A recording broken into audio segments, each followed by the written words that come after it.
Hello everyone, welcome on my channel. इस video में हम 751 से लेके 800 तक के वन वर्ड सब्स्टिट्यूशन करेंगे और ये जो है इस सीरीज का 16वां वीडियो है। और इससे पहले मैंने 15 वीडियो डाले हैं जिसमें हमने 750 वन वर्ड सब्स्टिट्यूशन को कवर किया है। तो अगर आपने वो वीडियोस नहीं देखे हैं तो आप मेरे प्लेलिस्ट में जाके उसे देख सकते हैं। तो बिना देर के हम वीडियो को स्टार्ट करते हैं और 751 नंबर क्वेश्चन हम देखते हैं। वन हु वॉक्स ऑन रोप, यानी कि वह जो रस्सियों पे चलता है, तो उसे क्या कहते हैं हम? तो उसे एक्रोबैट कहते हैं और हिंदी में इसे नट या कलाबाज हम कहते हैं। जैसा कि आपने देखा होगा कि इस चीट्स में कुछ ऐसे बच्चे होते हैं जो रस्सियों पे चल के अपना करतब दिखाते हैं। तो ये जो है क्या है? एक्रोबैट हैं। तो इनसे कनेक्ट करके आप ध्यान रख सकते हैं। अगला हम देखते हैं one who witnesses secretly to private conversation, यानी कि वह जो चुपके से किसी निजी वार्तालाप को सुनता है, तो उसे क्या कहते हैं हम? तो उसे इवेस ड्रॉपर कहते हैं और हिंदी में इसे कन सुनवा, चुपके से निजी वार्तालाप सुनने वाला व्यक्ति कहा जाता है। जैसा कि आप इस पिक्चर में देख पा रहे हैं, ये जो भाई साहब हैं ये बस दिन भर इसी में लगे रहते हैं कि दूसरों का जो सीक्रेट बातें हैं उसको सुन सकें। तो ये क्या है? ये इवेस ड्रॉपर है। तो इससे कनेक्ट करके आप ध्यान रख सकते हैं। अगला हम देखते हैं one whose behaviour is abnormal और अनकन्वेंशनल, यानी कि ऐसा आदमी जिसका व्यवहार जो है वो असामान्य है या आप कह सकते हैं अपारंपरिक है, तो उसे क्या कहते हैं हम? तो उसे इसेंट्रिक कहते हैं और हिंदी में इसे झक्की या सनकी कहा जाता है। जैसा कि आप इस पिक्चर में देख पा रहे हैं, ये जो आदमी है, बूढ़ा आदमी, ये देखने से ही सनकी लग रहा है क्योंकि देखिए इसका पहनावा और इसका बिहेवियर किस तरह का है। तो इससे आप कनेक्ट करके इसे ध्यान रख सकते हैं। अगला हम देखते हैं one whose motive is mainly to get money, यानी कि ऐसा आदमी जो सिर्फ पैसे के लिए काम करता है, उसे और चीज़ों से मतलब नहीं है, बस उसे पैसा चाहिए। तो उसे क्या कहते हैं हम? तो उसे मर्सेनरी कहते हैं और हिंदी में इसे धन लोलुप या स्वार्थी कहा जाता है। जैसा कि आप इस पिक्चर में देख पा रहे हैं, ये भाई साहब जो हैं वो मर्सेनरी हैं, इनको बस पैसे से मतलब है और किसी चीज़ से कोई मतलब नहीं है। अगला हम देखते हैं वन विथ लॉन्ग एक्सपीरियंस, यानी कि ऐसा आदमी जिसको बहुत ज़्यादा अनुभव है, तो उसे क्या कहते हैं हम? तो उसे वेटरन कहते हैं और हिंदी में इसे अनुभवशील या अनुभवी व्यक्ति कहा जाता है। जनरली जो है ये डिफेंस में यूज होता है। वेटरन जो रिटायर चले जाते हैं फौजी, उन्हें हम वेटरन कहते हैं क्योंकि उनके पास बहुत ज़्यादा एक्सपीरियंस होता है फौज का। तो इससे कनेक्ट करके आप ध्यान रख सकते हैं। और भी फील्ड है जहाँ पे काफ़ी वेटरन है, जैसे कि आप देख लीजिए अमिताभ बच्चन है, वो क्या है? वेटरन एक्टर हैं, उनको बहुत ज़्यादा एक्सपीरियंस है अपने फील्ड में। तो इससे भी कनेक्ट करके आप ध्यान रख सकते हैं। अगला हम देखते हैं only one of its kind, यानी कि अपने प्रकार का केवल अकेला, तो उसे क्या कहते हैं हम? तो उसे यूनिक कहते हैं और हिंदी में इसे अनोखा या अद्वितीय कहते हैं। जैसा कि आप इस पिक्चर में देख पा रहे हैं, ये जो वाटरफॉल है ये यूनिक वाटरफॉल है, ऐसा वाटरफॉल और दूसरा नहीं है। तो इससे कनेक्ट करके आप ध्यान रख सकते हैं। अगला हम देखते हैं अपोज टू ग्रेट और सडन चेंज, यानी कि बड़े या अचानक परिवर्तन के खिलाफ होना, तो उसे क्या कहते हैं हम? तो उसे कंजर्वेटिव कहते हैं और हिंदी में इसे रूढ़िवादी व्यक्ति या दकियानूसी व्यक्ति कहा जाता है। तो कंजर्वेटिव का जो है एंटोनिम क्या हो जाएगा? लिबरल हो जाएगा। कंजर्वेटिव मतलब ऐसा आदमी होता है जो कोई भी चेंज को स्वीकार जल्दी नहीं करता है, लेकिन लिबरल आदमी जो होता है वो क्या होता है कि कोई भी चेंजेस को इजीली स्वीकार कर लेता है। तो इसका एंटोनिम हो गया, तो इसको भी आप ध्यान रखिएगा। अगला हम देखते हैं order of the government to stop trade with another country, यानी सरकार का ऐसा आदेश जिसमें यह बताया जा रहा है कि दूसरे देश से व्यापार को रोक दिया जाए, तो उसे क्या कहते हैं हम? तो उसे इम्बार्गो कहते हैं और हिंदी में इसे व्यापार प्रतिषेध कहा जाता है। एग्जाम्पल से समझिए, मान लीजिए कि इंडिया और चाइना के बीच में टेंशन बढ़ गई है, तो इंडियन गवर्नमेंट क्या करेगी कि जो ट्रेड होता है चाइना के साथ उसे वो रोक देगी, तो वो क्या होगा? वही इम्बार्गो होगा। और अभी और रिसेंट एग्जांपल से आप समझ लीजिए, जैसे रसिया ने यूक्रेन पे हमला किया है, तो बहुत सारे ऐसे कंट्रीज हैं जिन्होंने रसिया के साथ ट्रेड जो है वो बंद कर दिया है, तो वो क्या किया है? उन्होंने इम्बार्गो ही किया है। तो इससे भी कनेक्ट करके आप ध्यान रख सकते हैं। अगला हम देखते हैं ornamental cloth for covering walls furniture etcetera, यानी कि जो दीवार या फर्नीचर आदि को ढकने के लिए जो सजावटी कपड़ा होता है उसे हम क्या कहते हैं? तो उसे टेपेस्ट्री कहते हैं और हिंदी में इसे पर्दे का कपड़ा कहा जाता है। जैसा कि आप इस पिक्चर में देख पा रहे हैं, ये जो दीवार है वो सजावटी कपड़े से ढका हुआ है, तो ये जो है क्या है? ये टेपेस्ट्री है। तो इससे कनेक्ट करके आप ध्यान रख सकते हैं। अगला हम देखते हैं ओवरटर्न इन वाटर, यानी कि पानी में उलट जाना या पलट जाना। तो उसे क्या कहते हैं हम? तो उसे कैप्साइज कहते हैं और हिंदी में से उलट जाना या पलटना कहते हैं। और ये जो है जनरली जो नाव होते हैं या जो जहाज होते हैं जो पानी में चलते हैं, वो जो पलट जाते हैं जब, तो उसमें जो है ये वर्ड का यूज किया जाता है कैप्साइज का। और जैसा आप इस पिक्चर में देख ही पा रहे हैं, ये भाई साहब का नाव जो है वो पलट गया है। तो इससे कनेक्ट करके आप ध्यान रख सकते हैं। अगला हम देखते हैं page number of A printed book, यानी कि छपी हुई पुस्तक की पृष्ठ संख्या।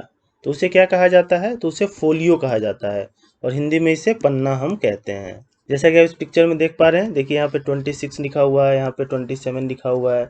तो ये सब क्या है? ये फोलियो है। तो इसे कनेक्ट करके आप ध्यान रख सकते हैं। अगला हम देखते हैं पार्डन और forgiveness of sin by God, यानी कि ईश्वर द्वारा आपके पापों की क्षमा। तो उसे क्या कहते हैं हम? रिमिशन कहते हैं और हिंदी में इसे क्षमा या माफ़ी कहा जाता है। जैसा आप इस पिक्चर में देखिए, एक कोट है, there is no sin that God can not pardon, all we need to do is ask for forgiveness, यानी कि ऐसा कोई पाप नहीं है जिसे भगवान माफ़ नहीं कर सकता है, पर आपको इतना करना है कि उनसे माफ़ी मांगनी है। तो ये बहुत अच्छा कोट है, इससे कनेक्ट करके आप इसे ध्यान रख सकते हैं। अगला हम देखते हैं part cut off from something, यानी कि किसी भी चीज़ का काटा हुआ भाग या टुकड़ा हम कह सकते हैं। तो उसे क्या कहते हैं हम? तो उसे सेगमेंट कहते हैं और हिंदी में इसे टुकड़ा या अंश कहा जाता है। जैसे एग्जांपल से समझिए, लाइन। लाइन क्या होता है? लाइन इनफाइनाइट इसका लेंथ होता है, लाइन को कितना दूर आप खींच सकते हैं। लेकिन अगर इस लाइन में से मान लीजिए कि मैं यहाँ से यहाँ कट कर लूँ और इसको नाम दे दूँ ए और बी, और इसका डिस्टेंस भी मैं दे दूँ कि ये 5 सेंटीमीटर का है, तो ये ए बी जो हो गया, ये क्या हो गया? लाइन सेगमेंट हो गया। यानी कि जो पूरा लाइन था उसमें से एक टुकड़ा हमने काट कर बाहर निकाल लिया। तो इससे आप कनेक्ट करके इसको ध्यान रख सकते हैं। अगला हम देखते हैं part of pre historic animal और प्लांट, यानी कि प्रागैतिहासिक काल के प्राणी या पौधे का अंश। तो उसे क्या कहते हैं हम? तो उसे फॉसिल कहते हैं और हिंदी में इसे जीवावशेष या जीवाश्म कहते हैं हम। जैसे कि आप इस पिक्चर में देखिए, डायनासोर फॉसिल, ये डायनासोर का जो है जीवाश्म है। और आपने सुना होगा फॉसिल फ्यूल्स। फॉसिल फ्यूल्स क्या होता है? तो वही जानवर और प्लांट जो मर जाते हैं तो धीरे धीरे ज़मीन के अंदर काफ़ी हाई प्रेशर और टेम्परेचर पे वो फॉसिल फ्यूल्स में जो है कन्वर्ट हो जाते हैं। और फॉसिल फ्यूल्स क्या क्या है? तो है पेट्रोल, डीजल, जो नेचुरल गैस है आपका, ये सब फॉसिल फ्यूल्स होते हैं। तो इससे भी आप कनेक्ट करके इसको ध्यान रख सकते हैं। अगला हम देखते हैं पार्शियल लाइकनेस और एग्रीमेंट, यानी कि आंशिक समानता या तालमेल। तो उसे क्या कहा जाता है? तो उसे एनालॉगी कहते हैं और हिंदी में इसे सादृश्य या अनुरूपता कहते हैं। एनालॉगी आपने रीजनिंग में पढ़ा होगा। जैसे कि देखिए, मान लीजिए ये सॉक्स है, तो सॉक्स आर टू, ये क्या है? लेग्स है। सॉक्स हम लेग में पहनते हैं। तो ये क्या है? ग्लव्स है। तो ग्लव्स आर टू क्या होगा? ग्लव्स कहाँ पहनते हैं? हैंड में पहनते हैं। तो ये क्या है? सादृश्य है, अनुरूपता है दोनों के बीच में। तो इसी को हम एनालॉगी कहते हैं और ये रीजनिंग में आपने पढ़ा होगा। तो इसको आप कनेक्ट करके इससे ध्यान रख सकते हैं। अगला हम देखते हैं पार्शियल और टोटल लॉस ऑफ मेमोरी, यानी कि यादाश्त का आंशिक या पूर्ण विलोप। तो उसे क्या कहते हैं हम? तो उसे एमनेसिया कहते हैं और हिंदी में इसे स्मृति लोप या विस्मरण हम कहते हैं। जैसा कि आप इस पिक्चर में देख पा रहे हैं, ये जो मैडम है इनको एमनेसिया हो गया है, यानी कि ये अपना याददाश्त खो दी है। तो इसे कनेक्ट करके आप ध्यान रख सकते हैं। अगला हम देखते हैं particular point of good conduct ceremony honour, यानी कि शिष्टाचार, उत्सव, सम्मान की खास स्थिति।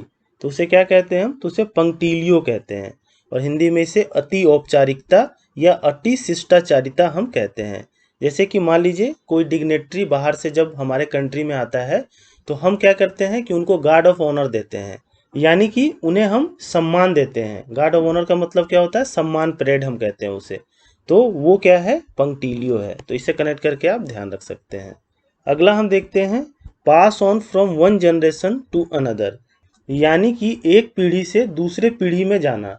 तो उसे क्या कहते हैं हम? तो उसे हेरिडेटरी कहते हैं और हिंदी में इसे अनुवांशिक या पुश्तैनी कहा जाता है। जैसे कि आपने देखा होगा कि जो माँ बाप के गुण होते हैं वो बच्चे में आ जाते हैं। तो ये क्या है? हेरिडेटरी है, आनुवांशिक है। ठीक, तो इससे कनेक्ट करके आप इसे ध्यान रख सकते हैं। अगला हम देखते हैं पासिंग आउट ऑफ मेमोरी, यानी कि याददाश्त से बाहर होने वाला। तो उसे क्या कहते हैं हम? तो उसे इवेनेसेंट कहते हैं और हिंदी में इसे क्षण स्थायी या क्षणभंगुर कहा जाता है। जैसा कि आप इस पिक्चर में देखिए, कोट है, human life is as evanescent as the morning dew और ए फ्लैश ऑफ लाइटनिंग। यानी जो इंसान की ज़िंदगी है वो बिल्कुल क्षणभंगुर है, किस तरह? मॉर्निंग ड्यू की तरह या फ्लैश ऑफ लाइटनिंग की तरह। जिस तरह जो मॉर्निंग का ओस होता है, आपने देखा होगा, बहुत ही थोड़े समय के लिए रहता है, या जब लाइटनिंग होती है तो वो भी क्या होता है, हमारे माइंड पे बस थोड़े समय के लिए हमें दिखता है और फिर वो गायब हो जाता है। तो उसी तरह जो है इंसान की ज़िंदगी क्या है, वो क्षणभंगुर है, क्षण स्थायी है, कब क्या हो जाए किसी को कुछ पता नहीं होता है। तो इसे कनेक्ट करके आप ध्यान रख सकते हैं। अगला हम देखते हैं पासिंग आउट ऑफ यूज़, यानी कि प्रयोग से बाहर होने वाला। तो उसे क्या कहते हैं हम? तो उसे ऑब्सोलिसेंट कहते हैं और हिंदी में इसे लुप्त प्राय या अप्रयुक्त प्राय हम कहते हैं। जैसा कि आप इस पिक्चर में देख पा रहे हैं, ये कॉम्पैक्ट डिस्क यानी कि सीडी, कैसेट, ये gramophone, mini disc, MP3 player, ये सब क्या है, अब ऑब्सोलिट हो गया है, अब इसका प्रयोग ज़्यादा नहीं होता है। तो इससे कनेक्ट करके आप इसे ध्यान रख सकते हैं। अगला हम देखते हैं patient who is lost, fed and treated in a hospital, यानी कि रोगी जिसे किसी अस्पताल में ठहराया जाता है, खिलाया जाता है तथा उसका इलाज भी वहाँ पे किया जाता है। तो उसे क्या कहते हैं हम? तो उसे इन पेशेंट कहते हैं और हिंदी में इसे अंतरंग रोगी या अंतसाल रोगी कहा जाता है। अगला हम देखते हैं paved way of the side of street for people on foot, यानी कि पैदल चलने वाले लोगों के लिए जो रास्ता बना होता है स्ट्रीट के साइड में, उसे क्या कहते हैं हम? तो उसे पेवमेंट कहते हैं और हिंदी में इसे मार्ग कहते हैं। जैसा आप इस पिक्चर में देख पा रहे हैं, ये क्या है? पेवमेंट है। अगला हम देखते हैं payment demanded in addition to the usual charge, यानी कि सामान्य शुल्क के अलावा मांगा गया भुगतान। तो उसे क्या कहते हैं हम? उसे सरचार्ज कहते हैं और हिंदी में इसे अधिशुल्क या अधिकर हम कहते हैं। जैसा आप इस पिक्चर में देखिए, कोविड सरचार्ज जो है वो $0.66 लगाया गया है, यानी कि कोविड से रिलेटेड जो गवर्नमेंट के खर्चे हो रहे हैं उसको वसूलने के लिए गवर्नमेंट ने एक जो है अधिक पैसा आपसे लेना स्टार्ट किया और वो क्या है? वही सरचार्ज है। तो इससे कनेक्ट करके आप ध्यान रख सकते हैं। अगला हम देखते हैं people belonging to a region from the earliest time, यानी कि प्रारंभिक काल से किसी क्षेत्र में रहने वाले लोग। तो उसे क्या कहते हैं हम? तो उसे एबोरिजिनल्स कहते हैं और हिंदी में इसे आदिवासी कहा जाता है। जैसा आप इस पिक्चर में देख पा रहे हैं, ये सब जो है आदिवासी हैं। अगला हम देखते हैं परफेक्ट हैप्पीनेस, यानी कि पूर्ण सुख। तो उसे क्या कहा जाता है? तो उसे ब्लिस कहा जाता है और हिंदी में इसे परमानंद या चरम सुख हम कहते हैं। जैसा कि आप इस पिक्चर में देख पा रहे हैं, ये जो बंदे हैं वो क्या है? परफेक्ट हैप्पीनेस में है, यानी पूर्ण सुख में है। तो इससे कनेक्ट करके आप ध्यान रख सकते हैं। अगला हम देखते हैं परफेक्ट प्लेस ऑफ हैप्पीनेस, यानी कि सुख का आदर्श स्थान। तो उसे क्या कहा जाता है? तो उसे पैराडाइज कहते हैं हम, या हम हेवन कह सकते हैं और हिंदी में इसे स्वर्ग या बैकुंठ कहा जाता है। जैसे कि स्विट्जरलैंड, स्विट्जरलैंड को पैराडाइज ऑफ अर्थ कहा जाता है, यानी कि इस धरती का स्वर्ग कहा जाता है उसे। अगला हम देखते हैं परफॉर्म रिलीजियस सेरेमनी, यानी कि धार्मिक उत्सव मनाना। तो उसे क्या कहते हैं हम? तो उसे सेलिब्रेट कहते हैं और हिंदी में इसे अनुष्ठान करना या उत्सव मनाना हम कहते हैं। जैसे आपने जनरली देखा होगा कि जनेऊ सेरेमनी जो है हमारे तरफ सेलिब्रेट किया जाता है, यानी कि उसका हम उत्सव मनाते हैं, उसका अनुष्ठान हम करते हैं और कोई भी जो पर्व आता है उसको हम सेलिब्रेट करते हैं। तो इसे कनेक्ट करके आप ध्यान रख सकते हैं। अगला हम देखते हैं period of holding an office, यानी कि किसी के पद के धारण करने की अवधि। तो उसे क्या कहते हैं हम? तो उसे टेन्योर कहते हैं और हिंदी में इसे कार्यकाल कहा जाता है। जैसे कि अभी जो है द्रौपदी मुर्मू जी हमारे देश की प्रेसिडेंट बनी है और ये इनका जो टेन्योर होगा वो कितने साल का होगा? तो 5 साल का होगा। ये 5 साल जो है अपने ऑफिस में रहेंगी। तो इसे कनेक्ट करके आप ध्यान रख सकते हैं। अगला हम देखते हैं पीरियड ऑफ 100 ईयर्स, यानी कि 100 वर्ष की जो अवधि होती है उसे क्या कहा जाता है? तो उसे सेंचुरी कहते हैं और हिंदी में इसे शताब्दी या शत कहा जाता है। और आपने क्रिकेट में सुना होगा सेंचुरी, तो ये क्या होता है? 100 रन जब बना देते हैं तो हम सेंचुरी कहते हैं और 50 रन बनाते हैं तो क्या कहते हैं हम? हाफ सेंचुरी, यानी कि सेंचुरी का आधा। तो जो क्रिकेट में सेंचुरी वर्ड आया है वो इस मीनिंग से ही आया है। तो इसे कनेक्ट करके आप ध्यान रख सकते हैं। अगला हम देखते हैं पीरियड ऑफ 1000 ईयर्स। 1000 साल की जो अवधि होती है उसे क्या कहा जाता है? तो उसे मिलेनियम कहते हैं और हिंदी में इसे सहस्त्र वर्ष कहा जाता है। जैसे कि 2000 वर्ष जो था वो मिलेनियम वर्ष था, 1000 के बाद 2000 वर्ष आया था और इसके बीच में कितना गैप था? 1000 ईयर्स का। अगला मिलेनियम जो है वो कब आएगा? तो 3000 ईस्वी जब आएगी तो अगला मिलेनियम होगा। अगला हम देखते हैं पीरियड ऑफ रेस्ट और sleep taken in the early afternoon, यानी कि दोपहर में आराम करने या सोने की जो अवधि होती है तो उसे क्या कहते हैं हम? तो उसे सिएस्टा कहते हैं और हिंदी में इसे दोपहर का आराम हम कहते हैं। जैसा कि आप इस पिक्चर में देखिए, ये भाई साहब जो हैं भात खा लिए हैं, चावल, और चावल खाने के बाद दोपहर में क्या होता है आप जनरली देखे होंगे, बहुत नींद आती है, तो इसे कनेक्ट करके आप ध्यान रख सकते हैं। अगला हम देखते हैं पीरियड ऑफ 10 ईयर्स, यानी 10 साल की जो अवधि होती है उसे क्या कहा जाता है? तो उसे डिकेड हम कहते हैं और हिंदी में इसे दशक कहा जाता है। अगला हम देखते हैं परमानेंट मिलिट्री स्टेशन, यानी कि अस्थाई सैनिक छावनी, तो उसे क्या कहते हैं हम? तो उसे कैंटोनमेंट कहते हैं और हिंदी में इसे छावनी कहते हैं। जैसा कि आप इस पिक्चर में देख पा रहे हैं, कैंटोनमेंट बोर्ड बेलगावी है, ये जो है बेलगावी का अस्थाई सैनिक छावनी है, तो इसे कनेक्ट करके आप ध्यान रखिएगा। अगला हम देखते हैं person against the use of images, यानी कि मूर्ति या तस्वीर के प्रयोग का विरोध करने वाला व्यक्ति, तो उसे क्या कहते हैं हम? तो उसे आइकनोक्लास्ट कहते हैं और हिंदी में इसे मूर्ति पूजा विरोधी या मूर्ति भंजक हम कहते हैं। और इसे जो है हम मूर्तियों को तोड़ने वाला व्यक्ति भी कहते हैं। जैसा आप इस पिक्चर में देख पा रहे हैं, ये भाई साहब आइकनोक्लास्ट हैं, ये मूर्तियों को तोड़ रहे हैं। और आपने जनरली सुना होगा कि महात्मा गांधी की मूर्ति किसी ने तोड़ दी, सुभाष चंद्र बोस की मूर्ति किसी ने तोड़ दी, तो वो सब क्या होते हैं? वो सब आइकनोक्लास्ट ही हैं, तो उससे भी कनेक्ट करके आप ध्यान रख सकते हैं। अगला हम देखते हैं पर्सन अगेंस्ट हुम ए सूट इज फाइल्ड, यानी कि व्यक्ति जिसके विरुद्ध मुकदमा दर्ज किया जाता है, तो उसे क्या कहते हैं? तो उसे डिफेंडेंट कहते हैं और हिंदी में इसे प्रतिवादी या मुद्दालेख कहते हैं हम।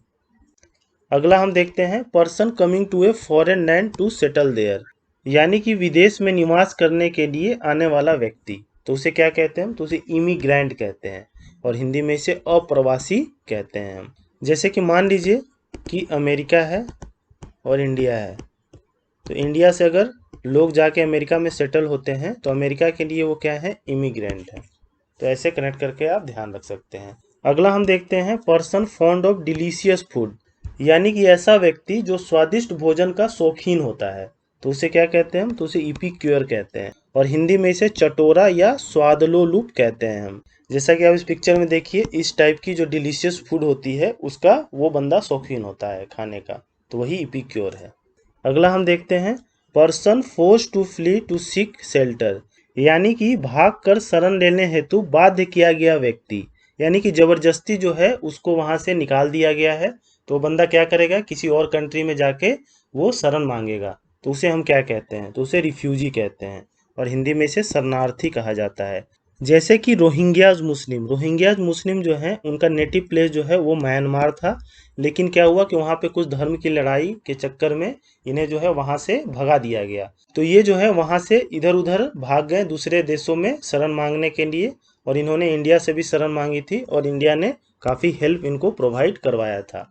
तो इस तरह के जो लोग होते हैं वो क्या है? वो रिफ्यूजी हैं, यानी कि ये शौक से नहीं जाते हैं, इनको जो है मजबूरी में जाना पड़ता है, तो ऐसे कनेक्ट करके आप ध्यान रख सकते हैं। अगला हम देखते हैं person going with another for protection और गाइडेंस, यानी कि सुरक्षा या मार्गदर्शन के लिए दूसरे के साथ जाने वाला व्यक्ति, तो उसे क्या कहते हैं? तो उसे स्कॉट कहते हैं और हिंदी में इसे अनुरक्षक कहते हैं। जैसे कि आपने मूवी देखा होगा बॉडीगार्ड, तो बॉडीगार्ड में जो सलमान खान होता है, ये करीना कपूर का क्या होता है? स्कॉट होता है, इसको ये प्रोटेक्ट करता है यानी कि सुरक्षा देता है, तो इससे कनेक्ट करके आप ध्यान रख सकते हैं।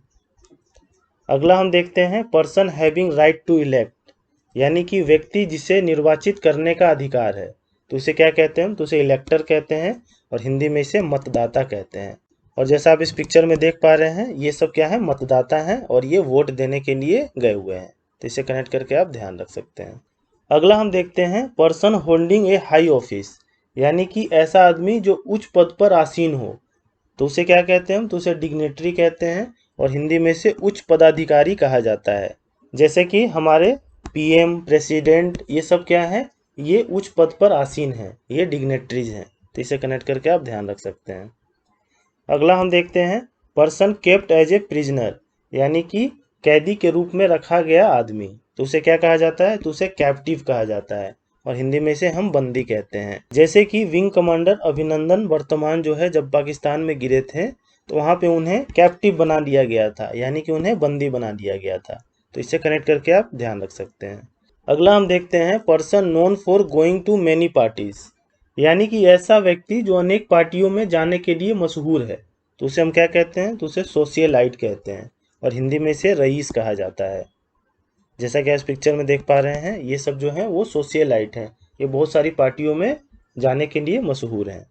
अगला हम देखते हैं पर्सन ऑफ नो इम्पोर्टेंस, यानी कि ऐसा आदमी जिसका कोई भी महत्व नहीं है। तो उसे हम क्या बोलते हैं? तो उसे नन एंटाइटी कहते हैं और हिंदी में इसे अस्तित्वहीन व्यक्ति कहा जाता है। अगला हम देखते हैं पर्सन और animal that goes about in search of plunder और प्रे, यानी कि व्यक्ति या जानवर जो लूट या शिकार के खोज में इधर उधर घूमता है। तो उसे क्या कहते हैं हम? तो उसे मरॉडर कहते हैं और हिंदी में इसे आक्रमणकारी कहा जाता है। जैसे कि देखिए इस पिक्चर में ये जो कोई व्यक्ति है ये आक्रमणकारी है, या आप कह सकते हैं शिकारी है। ये इस हिरण का शिकार करने गया है। और जो चीता, शेर ये सब जो होते हैं वो सब भी क्या हैं? वो मरॉडर ही हैं, वो भी आक्रमणकारी ही हैं। तो इसे कनेक्ट करके आप ध्यान रख सकते हैं। अगला हम देखते हैं पर्सन और थिंग विच इज अनराइवल्ड, यानी कि व्यक्ति या वस्तु जो अतुलनीय हो। तो उसे क्या कहते हैं हम? तो उसे नॉन पैरियल कहते हैं और हिंदी में इसे अद्वितीय कहते हैं। जैसा कि आप इस पिक्चर में देख पा रहे हैं, ये जो बटरफ्लाई है ये अतुलनीय है। अगला हम देखते हैं person paid to drive a privately owned car, यानी कि ऐसा आदमी जिसे पेमेंट दिया जाता है किसी की निजी कार को चलाने के लिए। तो उसे क्या कहते हैं हम? तो उसे शॉफर कहते हैं और हिंदी में इसे मोटर चालक कहा जाता है। जैसे कि देखिए ये जो है अंबानी का शॉफर है और इनको जो है बहुत ज़्यादा पेमेंट दिया जाता है अंबानी के द्वारा। तो इससे कनेक्ट करके आप ध्यान रख सकते हैं। अगला हम देखते हैं person pretending to be somebody he is not, यानी कि व्यक्ति जो उस व्यक्ति के होने का बहाना करता है जो वह नहीं है। तो उसे क्या कहते हैं हम? तो उसे इम्पोस्टर कहते हैं और हिंदी में इसे धोखेबाज कहा जाता है। जैसा कि आपने एक प्रोवर्ब सुना होगा, ए वोल्फ इन शिप्स क्लोथिंग, यानी कि भेड़ की खाल में भेड़िया। तो वो यही है, इम्पोस्टर ही है। तो इसे कनेक्ट करके आप ध्यान रख सकते हैं। अगला हम देखते हैं पर्सन रेगुलरली सेंडिंग न्यूज़ और आर्टिकल्स टू ए न्यूज़पेपर, यानी कि ऐसा व्यक्ति जो किसी समाचार पत्र में नियमित रूप से समाचार या लेख जो है वो भेजता रहता है छपने के लिए। तो उसे क्या कहते हैं? तो उसे कोरेस्पोंडेंट कहते हैं और हिंदी में इसे संवाददाता कहा जाता है। जैसा कि आप इस पिक्चर में देख पा रहे हैं, ये जो बंदा है ये नियमित रूप से समाचार या लेख जो है वो भेजता रहता है न्यूज़पेपर को छपने के लिए। तो इसे कनेक्ट करके आप ध्यान रख सकते हैं। अगला हम देखते हैं person sent to a foreign country to propagate religion, यानी कि धर्म का प्रचार करने हेतु विदेश में भेजा गया व्यक्ति। तो उसे क्या कहते हैं हम? तो उसे मिशनरी कहते हैं और हिंदी में इसे धर्म प्रचारक कहा जाता है। जैसे कि जो अशोका राजा थे उन्होंने अपना पुत्र और अपनी पुत्री को श्रीलंका भेजा था बुद्ध धर्म के प्रचार करने के लिए, और ये संघमित्रा है और इनके जो बेटे का नाम था वो महेंद्र था। तो इससे कनेक्ट करके आप ध्यान रख सकते हैं कि ये मिशनरी थे, ये धर्म को प्रचार करने के लिए दूसरे देश में गए थे। तो इस वीडियो में हमने 50 वन वर्ड सब्स्टिट्यूशन किए एंड आई होप कि आपको ये समझ में आ गए होंगे और आपको याद भी लगभग हो गए होंगे। आप वीडियो को 1 से 2 बार देखिए, आपको ये टोटली अच्छी तरह से याद हो जाएंगे। तो ये सीरीज़ जो है वो कंटिन्यू रहेगी जब तक हम ये mirror of one word substitution book जो है उसको हम ख़त्म ना कर लें। तो आप वीडियो के साथ बने रहिए और आपको ये वीडियो पसंद आता है तो please like share and subscribe to my channel. Thank you.